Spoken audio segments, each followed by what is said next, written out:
বৌদি, তুমি এখানে একা দাঁড়িয়ে কি করছো? ও বৌদি, তখন থেকে দেখছি তুমি এখানে চুপচাপ দাঁড়িয়ে দাঁড়িয়ে বৃষ্টি দেখছো। এরকম একা একা দাঁড়িয়ে আছো কেন? কি হয়েছে? হঠাৎ করে বৃষ্টির মায়ায় পড়লে নাকি গো?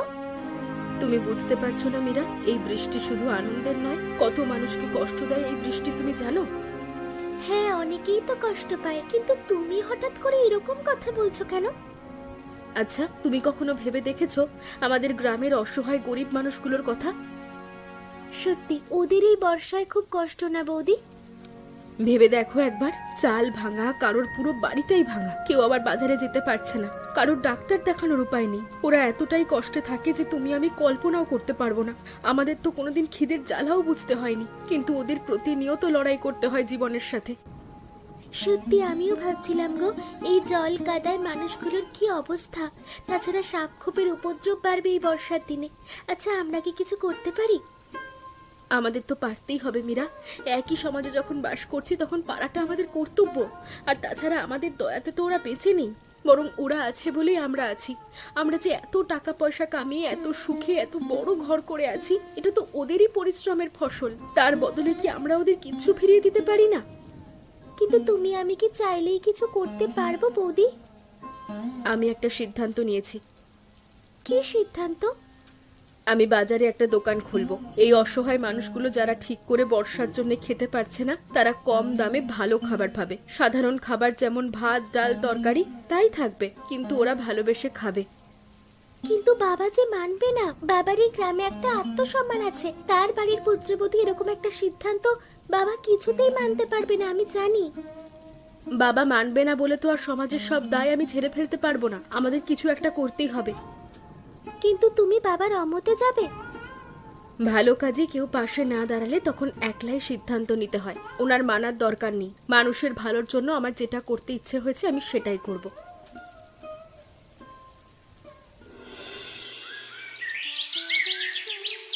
নাও নাও, তোমরা আনন্দ করে খাও। টাকার জন্য কাউকে চিন্তা করতে হবে না।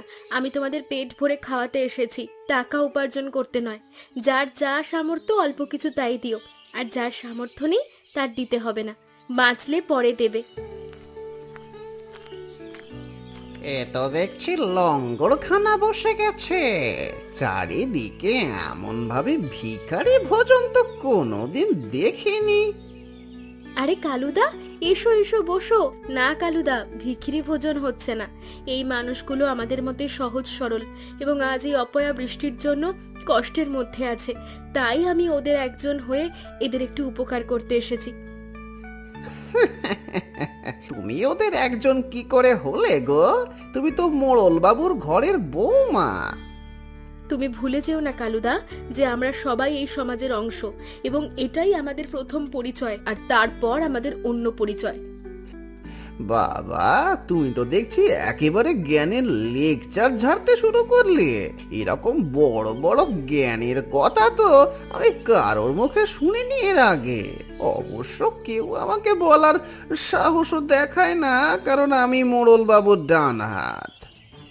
সেই অহংকারে তোমার এই গরিব মানুষগুলোকে অপমান করার কোনো অধিকার নেই। মান অপমান কি আমাকে তোমার থেকে শিখতে হবে? আমি তো নিশ্চিত যে তোমার শ্বশুর মশাই এ বিষয়ে জানে না। আর সেই জন্যই জানানোর দায়িত্বটা বোধহয় তুমি নিতে এসেছো। আমার ওপরে কিছু দায়িত্ব দিয়ে রেখেছেন মোড়ল বাবু। এই গ্রামে কোথায় কি হচ্ছে সেই খবর আমাকে দিতে হয় ওনার কাছে। তাহলে এই খবরগুলো যদি দিতে পারো যে মানুষগুলো এত কষ্টে আছে, এই খবরগুলো না দিয়ে উল্টোপাল্টা খবর দাও কেন? বাবা যদি মেনে না নেয় তাহলে শুধু তোমার মতো চুপলিবাজ লোকেদের জন্য মেনে নেবেন না। কি, আমাকে তুমি এত বড় কথা বললে? ঠিক আছে ঠিক আছে, তোমার এই ভিখারি সেবা বন্ধ করার ব্যবস্থা করছি আমি খুব তাড়াতাড়ি। দাঁড়াও, যাদের রাস্তায় জন্ম, রাস্তার ঘাস পাতা খেয়ে বেঁচে থাকার কপাল, তারা রাস্তায় পড়ে মরবে। কোনো অধিকার নেই বড়লোকি বাড়ির জিনিসে ভাগ বসানোর। যদি আমি ওদের সবগুলোকে কুত্তার মতো তাড়াতে না পেরেছি, আমার নাম কালুই নয়। আহা, তোমরা এত চিন্তা করো না, তোমরা খাও তো, আমি তোমাদের পাশে আছি। বাবু, এই আপনার কাছে একটা অনুরোধ ছিল, মানে একটা কথা বলতে চাই আপনাকে। এত নাটক করবার কি হয়েছে কালু? কি বলবি ঠিক করে বল। তোকে তো আমি কোনো কিছু বলবার জন্য আটকাই না। না মানে কথাটা তো আর বাইরে নয়, কথাটা হচ্ছে এই ঘরের। তাই আমি কিভাবে বলবো সেটাই ভাবছি। আমার ঘরের কথা মানে কেউ কিছু করেছে নাকি? দেখ কালু, কেউ যদি আমার ঘরে থেকে আমার মান সম্মান নিয়ে খেলা করতে চায় তাকে কিন্তু আমি ছাড়বো না। আর ঠিক সেই জন্যই তো আপনাকে জানাতে চাইছি যে আপনার বৌমা এমন কাজ করেছে যে আপনার মান সম্মান একেবারে ধুলোয় মিশে যাচ্ছে। এখন থেকে গ্রামে কেউ আর আপনার মান সম্মান তো করবেই না, উল্টে সবাই ভয়ে চলে যাচ্ছে, জানেন তো? এবারে দেখবেন দুদিন পর আপনার দরজায় এসে ভিখারির দল বিছানা পেতে শুয়ে থাকবে। কি বলছিস কি তুই? যা বলবার পরিষ্কার করে বল। বাবু, আপনার বৌমা তো ওই ভিখিরিগুলিকে খাওয়ানোর জন্য বাজারে দোকান দিয়েছে, আজ হঠাৎ করে দেখলাম। কি বললি তুই? ওরা এত বড় সাহস আমাকে না জানিয়ে এত বড় একটা কাজ করেছে? এই ধনপাল মোড়লের বৌমা হয়ে শেষ পর্যন্ত কিনা বাজারে দোকান দিল? এত বড় অপমান করবার সাহস কি করে হলো আমাকে? ও জানে না যে ওই গরিব ভিখিরিগুলোর সাথে আমাদের কোনো কিছুতেই মেলে না? আমি আর সেই কথাটা গুছিয়ে বুঝিয়ে শুনিয়ে বলতে গিয়েছিলাম, কিন্তু উল্টে আমাকে তো দূর দূর করে শুধু তাড়িয়ে দিল না, ওই ছোট লোকগুলোর সামনে এমন অপমান করলো যে ওরা হাসতে শুরু করলো। এখন থেকে তো ওদের কিছু বলতে গেলে ওরা মানবেও না। হতে পারে যে সবাই মিলে আমাকেই পিটিয়ে দিল। কেন, সেরকম কিছু বুঝলি নাকি? হ্যাঁ, এখন তো আপনার বৌমা ওদের নেতা হয়ে উঠেছে। খুব ভিড় হয়েছিল প্রথম দিন আজ দোকানটায়। পয়সা তো নিচ্ছে না একরকম, তাই যে যে পারে আসে কবজি ডুবিয়ে খেয়ে যাচ্ছে। আমার ঘরের টাকাগুলোকে এইভাবে জলে পাঠানোর চক্রান্ত করছে। যে করি হোক, কালকের মধ্যে ওকে থামাতে হবে। কিন্তু আপনার গায়ে যে কলঙ্ক লাগা সেটা তো লেগেই গেছে। শোন, চাঁদের গায়ে কলঙ্ক লাগলে সেটাকে দাগ বলে না। আসল কথা হচ্ছে ঘর সামলানো, আর আমাকে যে করে হোক সেটা করতেই হবে। ঠিক আছে, তুই আমাকে কথাটা জানিয়েছিস, তুই তোর প্রাপ্য বকশিস পাবি। এখন যা। এতদিন এই বাড়িতে থাকবার একটা নির্দিষ্ট নিয়ম ছিল, কিন্তু তোমরা কি ভেবেছ আমি একটু ঢিলা দিয়েছি বলে সেই নিয়ম ভেঙে ফেলবে তোমরা? তোমাদের এত বড় সাহস! আজকে বাজারে আমাদের ঘরের বৌমা হয়ে সুমিতা যেসব কাজ করেছে, সেটা যদি কালকে থেকে বন্ধ না হয় তাহলে কিন্তু আমি বড় কোনো সিদ্ধান্ত নিতে বাধ্য হব। কি বলছেন কি বাবা? আমি তো ভেবেছিলাম উল্টে আপনি খুশি হবেন। কি বললে তুমি? ওই ছোট লোকগুলোকে খাওয়ালে আমি খুশি হব? কেন বাবা, আমি কি ভুল করেছি? ওরা এই বর্ষায় কষ্ট পাচ্ছিল, আমি ওদের একটু খাবার ব্যবস্থা করেছি। ভেবে দেখুন বাবা, ওরাও তো মানুষ। ওরা মানুষ কি অমানুষ সেই বৃত্তান্ত আমি তোমার কাছ থেকে শুনবো না। এত বছর এই গ্রামের মোড়লগিরি করতে করতে আমার এই মাথার চুলটা না সাদা হয়ে গেছে, আর এই বয়সে এসে আমি তোমার থেকে শিক্ষা নেব? এই, কি ভেবেছো নাকি তুমি? যা ইচ্ছা তাই করবে? আমার তো যেটা ঠিক মনে হয়েছে আমি সেটাই করেছি বাবা। তোমার ইচ্ছে হলো বাজারে বসবে? লজ্জা করে না তোমার বাজারে দোকান দিতে? কি হলো, কান খুলে শুনতে পাচ্ছ না আমার কথা? আমি কিচ্ছু ভুল করিনি বাবা। আমি মানুষগুলোকে একটু সাহায্য করেছি, কারণ ওরা অসহায় গরিব মানুষ, ওরা খেতে পারছে না তাই। একদম চুপ থাকবে, আর একটাও বড় বড় কথা তোমার মুখ থেকে আমি শুনতে চাই না। ওই বাজারে আমি এই বাড়ির সম্মান কিছুতেই বিক্রি হতে দেব না। সবাই শুনে রাখো, আমি আদেশ দিচ্ছি, কালকে থেকে ওই দোকান বন্ধ করতে হবে। আর দোকানটা বন্ধ করবে তুমি। যদি আমার আদেশ না মানো তাহলে আমি কতটা ভয়ঙ্কর হতে পারি সেটা হয়তো তুমি শুনে থাকবে, কিন্তু তার বাস্তব রূপ আমি দেখিয়ে দেব, কথাটা মনে রেখো। আমার ভালো লাগছে না মীরা। মানুষ কি করে এত স্বার্থপর হতে পারে, এত নিষ্ঠুর হতে পারে, আমি সেটাই ভাবতে পারছি না। আমি মানুষের যে কষ্টটা দেখতে পাচ্ছি সেটা কেন ওনারা দেখতে পাচ্ছে না, সেটাই তো আমি ভাবছি। ওনারা এত অভিজ্ঞ হওয়ার পরেও যে এত কি করে অন্ধ, আমি সেটাই জানি না। একটা কথা বলি, আমি তো জানতাম বাবা তোমার বিপক্ষেই যাবে। তুমিও তো কিছুটা আন্দাজ করেছিলে, তারপরে তুমি করেছো এবং তুমি ঠিক কাজ করেছো, সেটা আমি তোমাকে বলেওছি। তার মানে তুমি আমার পাশে আছো? আমি শুধু পাশেই নেই বৌদি, শুধুমাত্র মুখে বলে এই লড়াই জেতা যাবে না। এই লড়াই জিততে গেলে আমাদের আরো লড়তে হবে। আর সেজন্য আমি কাল থেকে তোমার দোকানে যাব। ঘরের বৌমাকে তিনি অপমান করতে পারেন, দেখব নিজের মেয়ের বিরুদ্ধে কি করে প্রতিশোধ নেন। সত্যি বলছো মীরা? তুমি সত্যি ওই গরিব মানুষগুলোর পাশে গিয়ে দাঁড়াবে? হ্যাঁ, আমরা দুজনে মিলেমিশে কাজ করব। চলো পরিকল্পনা করা যাক। চোখ মুছো।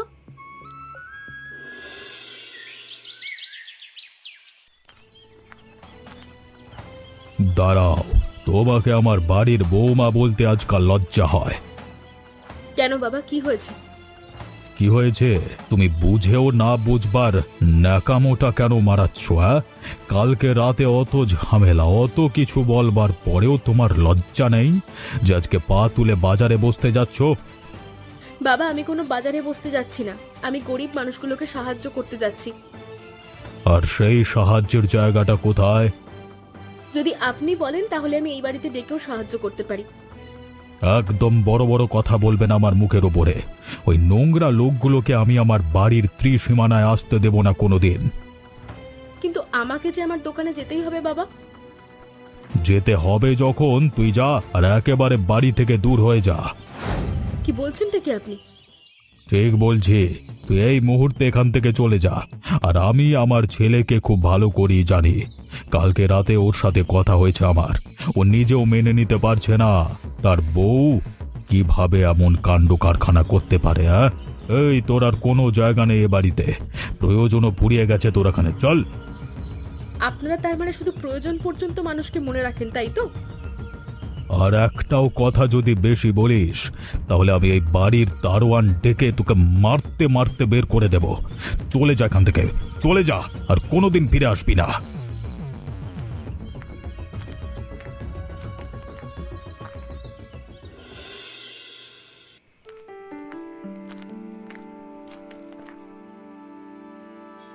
ওখানে গাছতলায় ওটা কে বসে আছে? একজন মেয়ে মানুষ মনে হচ্ছে বসে কাঁদছে। যাই তো দেখি।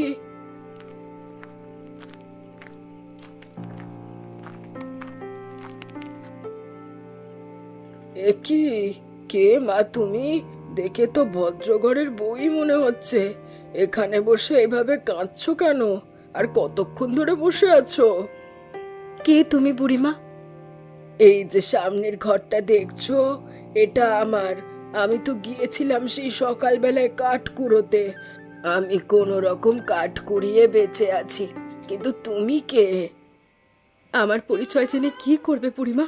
মানুষের ভালো করার জন্য আমাকে ঘর থেকে বের করে দিয়েছে মোড়ল বাবু। তার মানে তুমি ওই অসহায় গরিব মানুষদের খাওয়ানো মোড়ল বাবুর বৌমা? হায় কপাল, মানুষের সাহায্য করার এই কি দুর্গতি। যে মানুষের পাশে থাকে তার জন্য ওপরওয়ালা এই কেমন অবিচার লেখেন। কি আর করব বুড়িমা, সব আমার কপাল। কপাল বললে তো হবে না, ওপরওয়ালা সাহায্য ঠিক করবেন। তিনি এখন পরীক্ষা নিচ্ছেন। তুমি আমার সাথে বাড়িতে এসো। কি বলছো বুড়িমা? তুমি আমাকে সাহায্য করবে? তার জন্য তো তোমারও বিপদ হতে পারে। কোনো বিপদ হতে পারে না রে মা। আমার এই বুড়ি বয়সে আর কি বিপদ হবে? তার থেকে বরং তুই মানুষের এত ভালো করছিস, তোর পাশে দাঁড়ানোটা আমার কর্তব্য। চল, আমি তো ঘরে একাই থাকি, তুই আমার কাছে থাকবি আমার মেয়ের মতো। আয়, উঠে আয়। আর যে কাজটা শুরু করেছিস সেই কাজটা তোকে আরো বড় করে করতে হবে।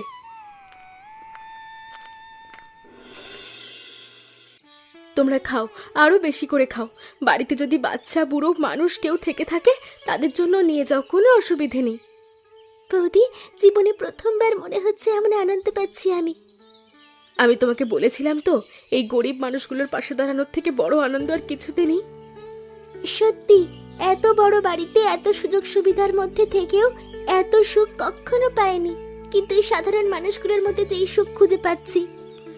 আর ঠিক সেই কারণেই তো ঝড়ঝাপটা মাথায় নিয়ে এত কিছুর পরও ওই বাড়ি থেকে হাসতে হাসতে আমি বেরিয়ে এসেছি, শুধুমাত্র এদের মুখের দিকে তাকিয়ে।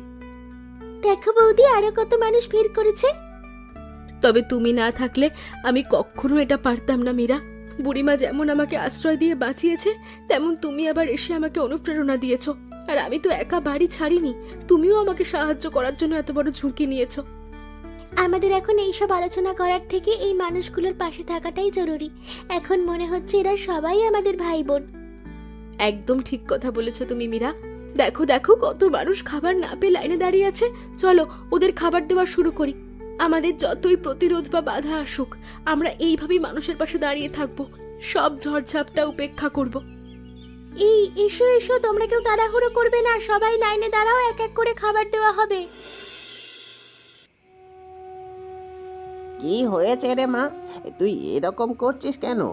তোর সন্ধ্যা থেকে কারোর সাথে কথা বলছিস না, এরকম ভাবে পড়ে আছিস একদিকে। ও বাবা গো, আমার খুব কষ্ট হচ্ছে গো বাবা। কি হয়েছে তোর? হ্যাঁ হ্যাঁ গো বাবা, শুধু জ্বর নয়, প্রচন্ড গা হাত পা ব্যথা করছে আমার, কিচ্ছু ভালো লাগছে না। ও মা, এ তো দেখছি জ্বরে গা পুড়ে যাচ্ছে একেবারে। আমার কিছু ভালো লাগছে না। তুমি কিছু চিন্তা করো না গো বাবা। কিন্তু এক্ষুনি তো ডাক্তার ডাকতে হবে, আর তাছাড়া ডাক্তার দেখার মতো পয়সা কই আমার কাছে। চিন্তা করো না বললেই তো আর হয় না। না না না, যে করেই হোক আমাকে ডাক্তার ডাকতেই হবে। তুই একটুখানি শান্ত হয়ে শুয়ে থাক মা, আমি এক্ষুনি ডাক্তার ডেকে আনছি।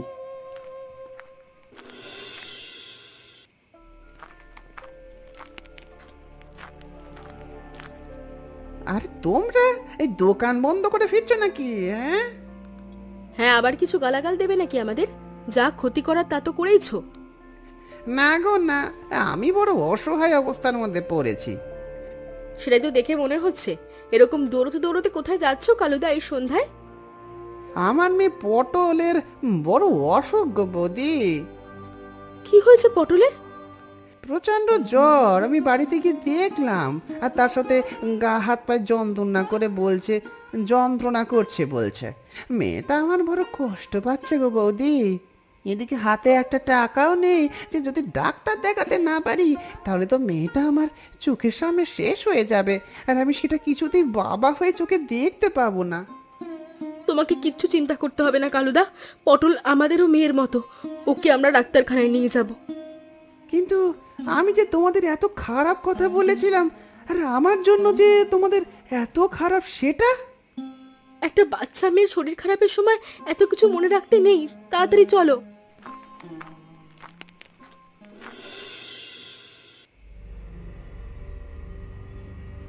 এতদিন এই গ্রামে আমার উপরে মাথা তোলবার সাহস কারোর হয়নি, আর এখন দেখছি আমার ঘর থেকেই শত্রুর জন্ম নিয়েছে। অবশ্য নিজের ঘরে শত্রু পুষে রাখলে আর বাইরে থেকে শত্রু আমদানি করবার প্রয়োজন পড়ে না। কেন, কি হয়েছে? তুমি এরকম উত্তেজিত হয়ে আছো কেন? তোমার শরীর খারাপ করবে তো? করুক শরীর খারাপ, আমি ভেবেছিলাম এই বাড়ি থেকে তাড়িয়ে দিলে পয়সার অভাবে ওদের ব্যবসা বন্ধ হয়ে যাবে, কিন্তু তার উল্টোটা হয়েছে। তার মানে? চাষিরা নিজেরা এগিয়ে এসে এখন বৃষ্টি থামার পরে সবাই নিজেদের ভাগের থেকে অর্ধেক ভাগ ফসল এই গ্রামের মানুষের পাশে থাকবার জন্য আমার মেয়ে আর সাধের বৌমাকে দান করছে, যাতে তারা ভালো করে দোকান চালাতে পারে। তার মানে দোকান বন্ধ হওয়া তো দূর, আরো ভালো করে চলবে। সেটাই তো বলছি, ঘরে একটা শত্রু থাকলে আর দেখতে হয় না। তাহলে তুমি কি করবে ভাবছো? যে করি হোক ওদের থামাবো, আর সেটা আমাকে করতে হবে খুব তাড়াতাড়ি, না হলে ধন প্রাণ সব কিছু মারা যাবে আমার, আর আমি সেটা কিছুতেই হতে দেব না।